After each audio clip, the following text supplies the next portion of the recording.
ஒவ்வொரு எதிரிக்கும் ஒவ்வொரு பேட்டர்ன் இருக்கும். ஒவ்வொரு எதிரிய பொறுத்து அச்சுறுத்தலோட அந்த ரேஞ்ச் அப்படிங்கிறது மாறிக்கிட்டே இருக்கும். இந்தியாவுக்கு சீனா, பாகிஸ்தான் ஒரே மாரி டீல் பண்ண முடியாது. பாகிஸ்தானுக்குன்னு ஒரு பேட்டர்ன் இருக்கு. அதுக்கேத்த அடி, உத குடுக்கணும். சீனாவுக்குன்னு ஒரு பேட்டர்ன் இருக்கு. அதுக்கேத்த அடி, உத குடுக்கணும்.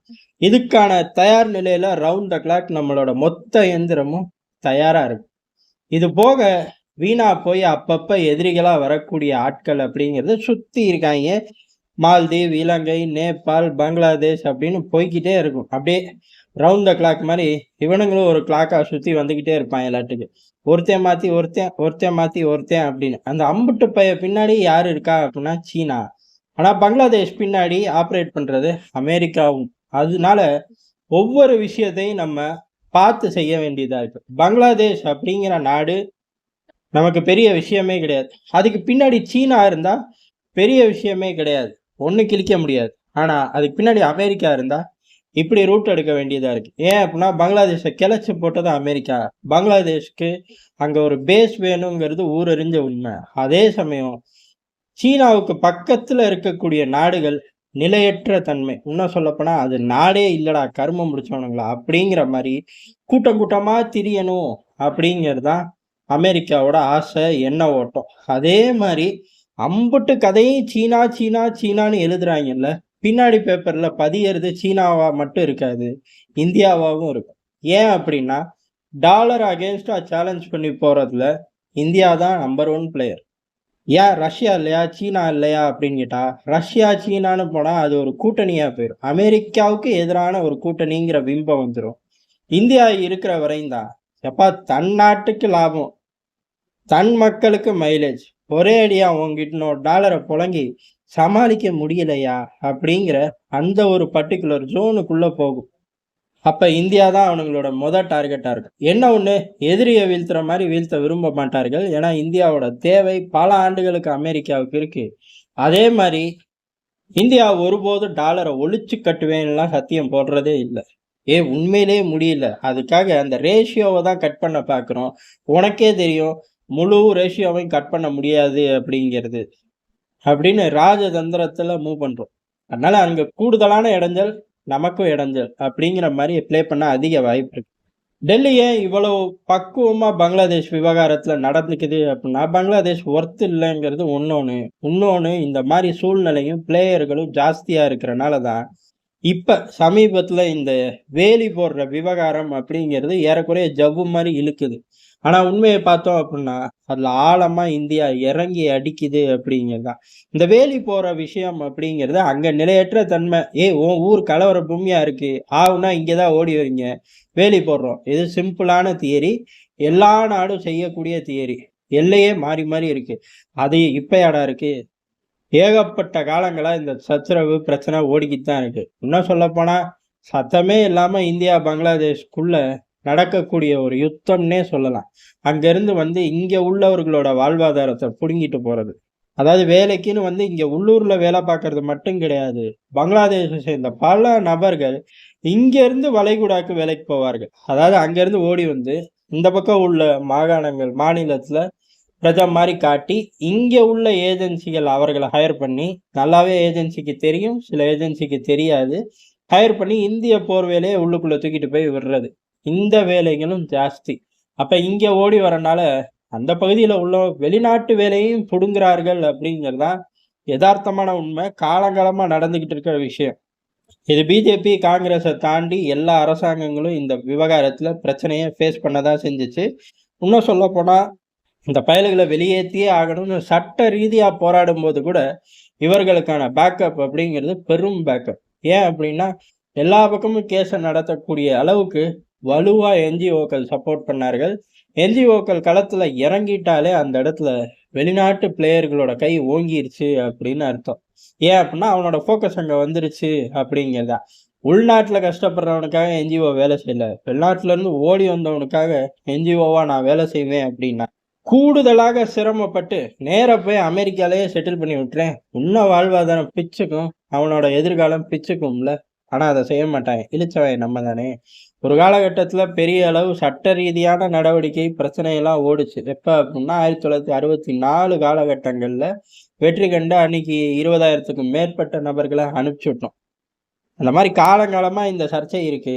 வேலி போடுறது சிம்பிளான விஷயம் தான். ஆனா வேலி போடுறதுல பிரச்சனை வெடிக்குது. சரி, இப்ப எதுடா சாக்குன்னு திரியிறாய்ங்க அப்படின்னு பார்த்தோம்னா, இந்த என்டயர் ஜோன விட்டுட்டு பர்ட்டிகுலர் ஜோன நோக்கியே வேலியோட சச்சரவு நகருது. பர்ட்டிகுலர் ஜோன் எங்க நகருது அப்படின்னா, இங்க இருந்து கால்நடைய திருடி அந்த பக்கம் கொண்டு போறது. அங்க இருந்து ஓடி வந்து திருடிட்டு போறது. சில சமயம் பாதி விலைக்கு வாங்கிட்டு போறது. இந்த 3 விவகாரங்களுமே நடக்கும். அந்த பர்ட்டிகுலர் ஏரியால தான் இப்ப வேலி போடுறோம். அதனால இந்த திருட்டு பாதி விலையில விக்கிறது, ஏறக்குறைய இது ஸ்மக்லிங் மாரி தான். என்ன சந்தனக்கட்ட, செம்மரக்கடத்த, தங்கத்த, அதே மாரி மஞ்சள சிலோனுக்கு கடத்தின கத மாரி, இங்க மாடு திருட்டு. ஏறக்குறைய அந்த பகுதியில மாடு திருட்டு அப்படிங்கிறது, நகர்ப்புற பகுதியில கார் ஷோரூம்ல இருந்து கார தூக்கிட்டு போனா எப்படி இருக்கும்? அந்த மாரி தான். அதாவது அதோட வெயிட்டேஜ் அந்த அளவுக்கு இருக்கும். இத தடுக்கிறார்கள். சரி, அவன் திருடிட்டு போய் என்ன செய்ய போறான்? சாப்பிட போறான். இது திருடாம போனா என்ன ஆகும்? ஆட்டோமேட்டிக்கா லீகலான மார்க்கெட்ல போகும்போது பிரைஸ் எக்ஸ்பென்சிவ் ஆகும். உன் சோத்துல அவன் கை வைக்கிறான் அப்படிங்கிற தியரிய உள்ள கொண்டு வராங்க.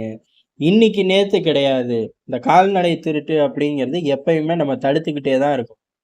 கூடுதலா தடுக்கிறோம். அதாவது திருட்ட தடுப்போம். இந்த பாதி ரேட்ல போறத விடுவோம். அதே சமயம் இப்ப எந்த டிரான்சாக்ஷனும் இல்லாம வச்சுக்கிறது தான் நமக்கு நல்லது அப்படின்னு சொல்லி முற்றிலும் தடை பண்றோம். இப்படி முற்றிலும் டிரான்சாக்ஷன் இந்த மாடு டிரான்சாக்ஷனுக்கு மட்டும் தடை பண்றோமான்னு கேட்டா, அரிசி, பருப்பு, மெடிசன் எல்லாமே இப்ப தடை ஜோன்ல தான் இருக்கு. பங்களாதேஷ்க்கு அவ்வளவு சீக்கிரம் இந்தியா தரப்போறதே கிடையாது. ஆனா எல்லாத்தையும் விட்டுட்டு இதை மட்டும் பிடிச்சு தொங்குறாங்க. தொங்குறதோட காரணம் வீணா போன ஒண்ணுமே இல்லாத இடஒதுக்கீதை வச்சுதான் பங்களாதேஷை கிளச்சி விட்டாங்க. அதே மாதிரி நமக்கு சோறு இல்ல, சோறு இல்ல, சோறு. டேய், சோறு இருக்கு, அரிசி அனுப்பிச்சு விட்டோம். நீ மாடை திருடிட்டு போறதான் தடுக்கிறோம் அப்படின்னு அவனுங்களுக்கு சொல்லி புரிய வைக்க முடியாது. ஒண்ணுமில்லாத விஷயத்துக்கு ஒரு கூட்டம் போராட தயாராகுது அப்படின்னா ஆட்டோமேட்டிக்கா பின்னால எவனோ ஒருத்தர் இருந்து நம்ம ஊர் பாஷையில சொல்ல போனோம்னா அவனுங்க மண்டையை கழுவி அவனுங்க வாழ்க்கையை வீணாக்குவாங்க. அசந்தா ஆப்போசிட் பார்ட்டியை வீணாக்கிடுவாங்க. அதனால தான் இந்தியா உஷாரா டீல் பண்ணுது. வேலிகள் நிறுத்தப்பட்டதுக்கு காரணம் இந்த ஒண்ணுமில்லாத விஷயத்தை தூண்டி விட்டு அங்க உள்ளவனுங்களுக்கு பொழப்பு தளப்பு ஒண்ணுமே கிடையாது. இந்த ஆப்பிரிக்கா பகுதியில $10 கொடுத்து துப்பாக்கி கையில கொடுத்து ஏதாச்சும் ஒரு பக்கம் பாயிடா அப்படின்னு அனுப்புற மாதிரி இவனுங்களுக்கு $2-3 கொடுத்தா கூட போதுமானது. அமெரிக்காவுக்கு துப்பாக்கிக்கு பஞ்சமே இல்லை.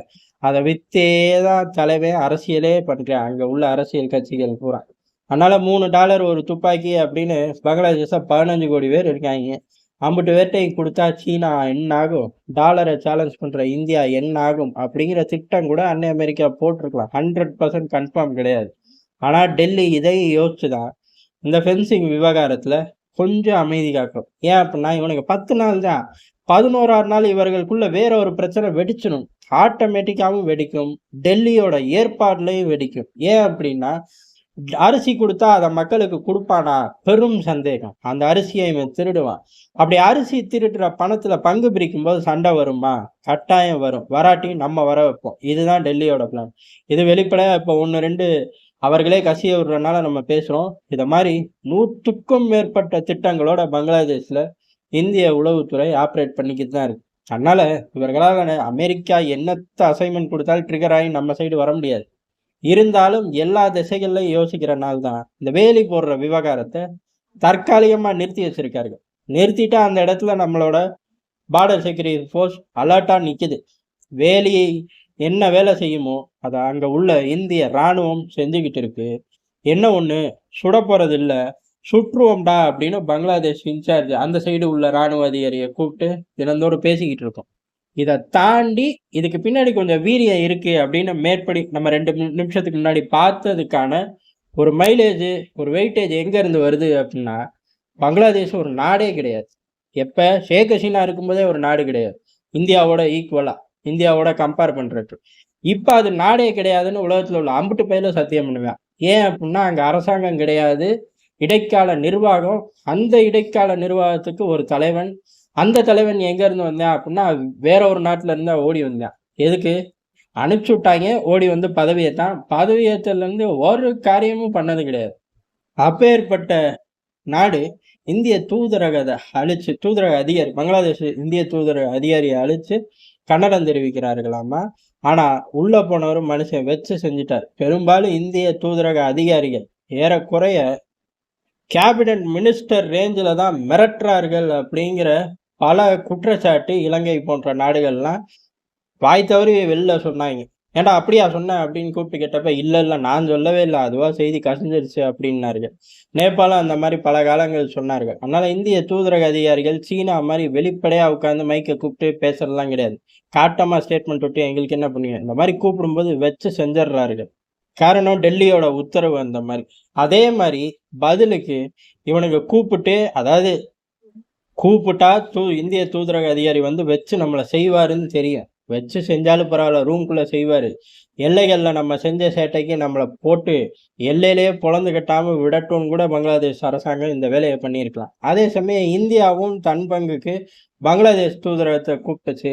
வழக்கமா இந்த பங்களாதேஷ், இலங்கை, மால்தீவு போன்ற தூதரக அதிகாரிகளை கூப்பிடுறது, அவனுங்க காரை விட்டு இறங்கி வந்து பில்டிங்குள்ள நுழைஞ்சதுதான் போதும், பார்த்தா பில்டிங்கை விட்டு திரும்பி வருவான்.